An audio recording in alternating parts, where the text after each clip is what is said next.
Nkunda kumva amakuru y'umurwa uri kure ahatagera ibyago, kandi umucyo n'umwana w'intama umunsi umwe nzawinjiramo.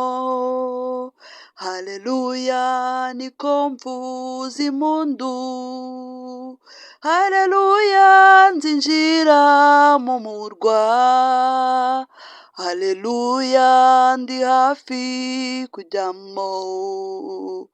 Umunsi umwe nzawinjiramo, haleluya ntagushidikanya, haleluya nzinjira mu murwa, haleluya ndi hafi kujyamo. Umunsi umwe nzawinjiramo, haleluya ntagushidikanya, haleluya nzinjira mu murwa, haleluya ndi hafi kujyayo. Umunsi umwe nzawinjiramo. Haleluya. Ndagusuje uteze amatwi ijambo ry'Imana muri aka kanya. Yesu aguha umugisha, Yesu akurwanirire, Yesu akwiteho inshuti ya Yesu. Tugiye kumva ijambo ry'Imana, ariko mwifurije kuzaba muri uwo murwa, mwifurije kuzajya mu gihugu cyo mu ijuru, ukabona Imana iri kuturirimbira, ukabona Kristo mukaganira, akakubaza amakuru y'urugendo, ni ukuri nawe ukamubwira uko byari bimeze. Muri iki gihe dufashe igihe mu ntambara nibyo, ariko biranejeje kuzabona wicaranye na Kristo, uri kumubwira uko urugendo rwari rumeze, uri kumubwira ukuntu wabinyuzemo biriya byose byari bikomeye kandi n'ubu bigikomeye. Uzamubwira nawe azakubaza ati mwana wanjye, ahari niko azakubaza, agiye mba mbitekereza nkibaza ukuntu tuzabona Kristo atwicaye iruhande atubwira ati mwarakoze bwoko bwanjye, mwarakoze bana banjye. Haleluya, bizaba binejeje, bizaba ari umunsi udasanzwe, bizaba ari amateka ku buzima bw'abakristo, ku buzima bw'abantu bemeye kunamba ku Mana yabo, bemeye kuguma ku mwami wabo. Bizaba ari ibihe biryoshye kuri twebwe twagumye kuri Kristo tukamwizirikaho.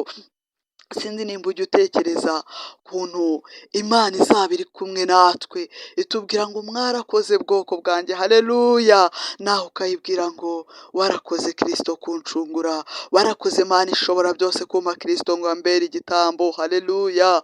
Ndakwinginze ngo ibi bihe ntibizagucike, kugira ngo rero tuzagere mu ijuru, kugira ngo tuzabane n'Imana ishobora byose, ni ukugerageza gukizwa, tugakizwa tukemerera umusaraba mu buzima bwacu kutugenga, haleluya, tugakurikira umusaraba. Ni ukuri tuzaba mu ijuru nta kabuza, tuzabona Imana iri kuturirimbira, haleluya. Hari umuririmbyi wabiririmbye aravuga ngo tekereza kumva Imana irimo kuririmba, tekereza, ntago mbizi, abana b'abantu bajya baririmba ukumva baririmba neza, ukumva ni ukuri bari kuguha connection, ukumva uri gutumbira ijuru, bakaririmba ukumva imbaraga z'umwijima zirahunze. Tekereza Imana ubwayo iri kuririmba, tekereza ibyo bihe kuntu bizaba bimeze. Mana yanjye uzamfashe nzabe mu gitaramo cy'abaramyi, nzabe mu gihugu cyo mu ijuru ndebe uri kuririmba, haleluya. Nawe ndabikwifurije wowe uteze amatwi ijambo ry'Imana muri aka kanya. Tugiye kumva ijambo ry'Imana, ariko mbere yuko twumva ijambo ry'Imana, reka tubanze dusenge nk'uko bisanzwe, duhamagara imbaraga z'ijuru zibe hagati muri twe, kugira ngo twumve ijambo ry'Imana turi kumwe n'Imana ubwayo, iri kumwe natwe, ibanye natwe. Karibu dusenge mu izina rya Yesu. Data, mu izina rya Yesu, uri se w'umwami wacu Yesu Kristo, turagushimiye ko waturinze, turagushimiye ko waduhaye Kristo ngo adupfire. Mana ishobora byose, tukuzamura icyubahiro kuko ugikwiriye, tukuzamura icyubahiro ko waduhaye umwana w'ikinege ngo adupfire, warakoze. Nyaguhora ku ngoma, tugushimiye uburinzi bwawe bwiza udahwema mwami, kutugezaho. Mwami uraturinda tukanyurwa, mwami uducira inzira tugatambuka, mwami uratwiyereka mu buzima bwacu bwa buri munsi. Nyagora ku ngoma tugiye kumva ijambo ryawe, ube hagati muri twe Kristo, uduhe kuryumva no kuryumvira. Nyaguhora ku ngoma turakwinginze, kandi nyagora ku ngoma turagupfukamiye, kugira ngo Kristo ijambo ryawe rigire aho ridukura n'aho ridushyitsa. Mwami turakwinginze ngo uduhe kurisobanukirwa uko bikwiye, mu izina rya Yesu dusabye twizeye, amen. Tugiye gusoma mu gitabo cya Zaburi, ni Zaburi 125 umurongo wa mbere, turagarukira ku murongo wa kabiri. Dusome mu izina rya Yesu. Ijambo ry'Imana riravuze ngo abiringiye Uwiteka bameze nk'umusozi wa Siyoni utabasha kunyeganyezwa, ngo ahubwo uhamye iteka ryose. Ngo nk'uko imisozi igose i Yerusalemu, niko Uwiteka agota abantu be uhereye none ukageza iteka ryose. Haleluya! Ijambo ry'Imana rirasobanutse rwose. Ngo abiringiye Uwiteka bameze nk'umusozi wa Siyoni utabasha kunyeganyezwa, ngo ahubwo ngo uhore uhamye iteka ryose. Nk'uko imisozi igose i Yerusalemu, niko Uwiteka agota abantu be uhereye none ukageza iteka ryose. Dushimye Imana ku bw'aya magambo, dushimye Imana ni ukuri kubwo kudukebura, kubwo kutwibutsa yuko abamwiringiye batazigera bakorwa n'isoni, abamwiringiye batazanyeganyezwa. Ni ukuri nubwo ubona uri guca mu bikomeye, nubwo uri kubona byagucanze, ndakubwiye ngo Imana yo mu gihugu cyo mu ijuru ivuganye natwe amagambo akomeye. Niwongere guhagarika umutima, niwongere gucika intege, niwongere kwiheba, ndakubwiza ukuri Imana ivuganye natwe amagambo akomeye kandi amagambo meza, amagambo aryoheye amatwi. Hari imisozi y'i Yerusalemu, ni ukuri irakomeye, irahamye, igose i Yerusalemu mu buryo buhambaye rwose. Sinzi nimba ukuntu mbyumva cyangwa mbitekereza, ariko nawe ubyumva. Ibaze nyine ukuntu imisozi y'i Yerusalemu ihagose, ibaze ukuntu bimeze, ibaze ko Bibiliya iri kubigereranya nk'uko Uwiteka agosa abantu be. Tekereza ibyo wanyuzemo, tekereza ibyahize ubugingo bwawe, tekereza ibyakurwanije uhereye igihe cyose wagereye ku isi, uhereye igihe wavukiye kugeza na n'uyu munsi. Hari byinshi byaguhize ariko ntibyaguhitana, kubera yuko Uwiteka nyine ari kumwe nawe, arakugose, arakurwanirira. Birakomeye, biragoye, ariko Uwiteka abana nawe muri ibyo bintu bigoye. Ndakwibutsa yuko Imana igukunda, ndakwibutsa ko Imana yagukunze. Tekereza urukundo yagukunze, tekereza kuntu nyine Imana yo mu ijuru yatanze Kristo ngo agupfire ubone ubugingo buhoraho. Icyo kintu sinjya mpaga kugitekereza. Iyo nkitekereje, niyo naba ndi mu makuba ameze gute, ni ukuri ntinya Imana bundi bushyashya. Ngo nk'uko Kristo nyine niko Imana itugose. Haleluya! Dushimye Imana kuri aya magambo meza. Noneho Imana yabyivugiye ngo uhereye none kugeza iteka ryose. Ndakwibutsa ko ibyo bintu ubona uri gucamo biguhiga, bikurwanya, ni ukuri Kristo aradukunda, aratugose, ngo uhereye no muri ibyo bibazo kugeza iteka ryose.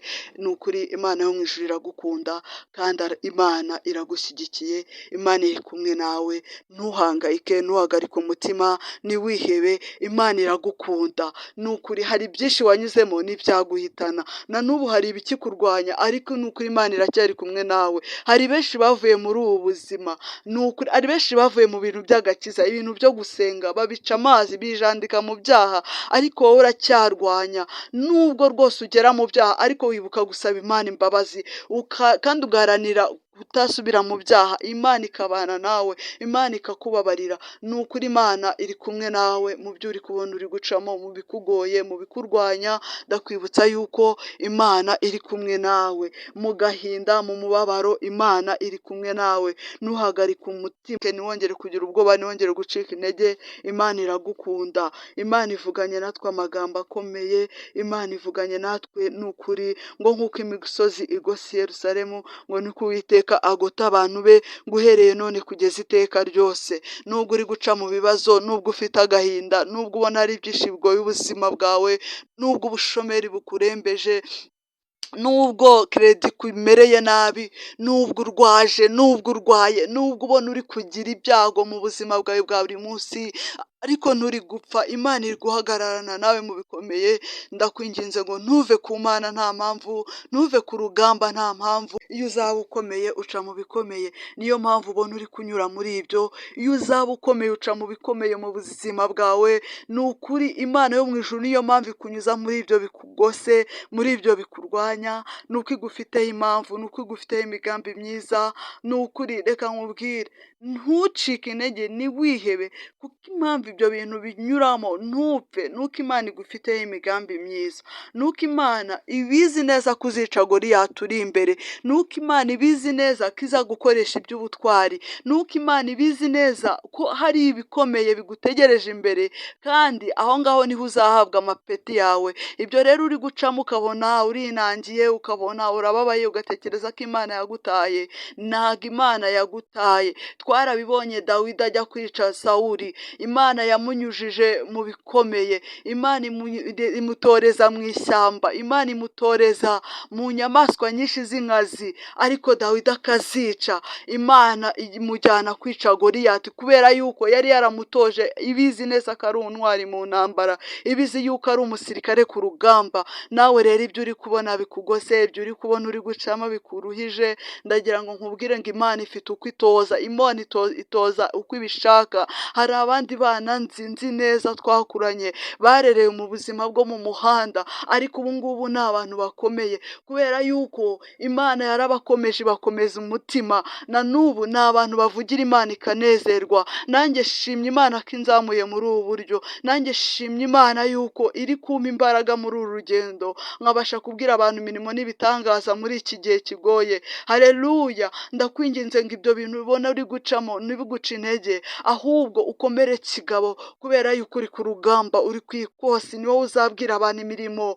ya Kristo Yesu. Ese utarashonje, utarahuye n'amakuba, utarahuye n'intambara zikomeye, wabwira iki ubwoko bw'Imana? Wababwira ngo Imana yagukijije iki? Wababwira ngo wabonye Imana mu bihe buryo, utaraciye mu bikomeye, kugira ngo ubwire abantu b'Imana imirimo myiza n'ibitangaza Imana yakugiriye. Haleluya! Shima Imana muri ibyo bigerageza urimo, shima Imana muri ayo makuba urimo, shima Imana muri iyo nzara urimo. Ikigeragezo cy'inzara kiraryana, ariko ndagira ngo nkubwire yuko n'abakiranutsi bajya babicamo, n'abantu b'Imana bajya babicamo, ariko bakanesha, kubera yuko Imana yo mu ijuru ibana nabo. Imana ntijya ibasiga, ngo nk'uko imisozi igose i Yerusalemu, ngo niko Uwiteka agose ubwoko bwe. Ndakwibutsa yuko Imana iri kumwe nawe muri ibyo bikomeye, ndakwibutsa yuko Imana igukunda, ndakwibutsa yuko Imana ikwitayeho rwose.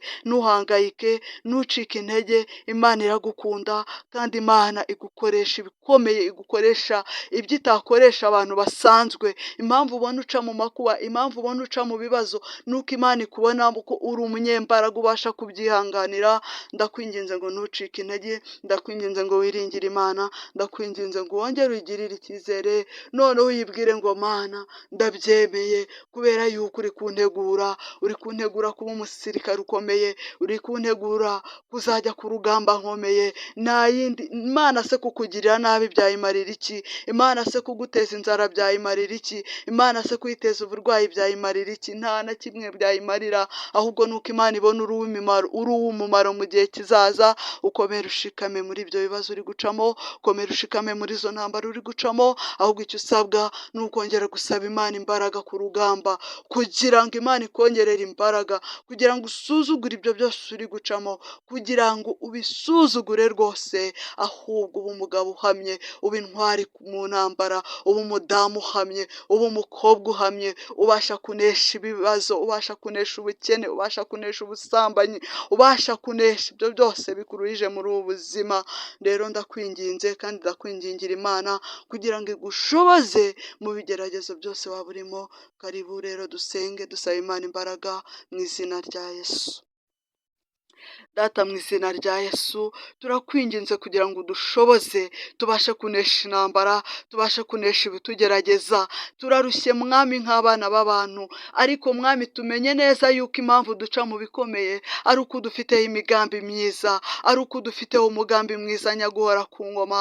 Turakwinginze ngo udushoboze, uduhe Mwami intwaro zidasanzwe kugira ngo tuneshe ibitugerageza. Mu izina rya Yesu urakoze kudushoboje, dusabye tukwizeye, urakoze mwami w'abami, mu izina rya Yesu, amina.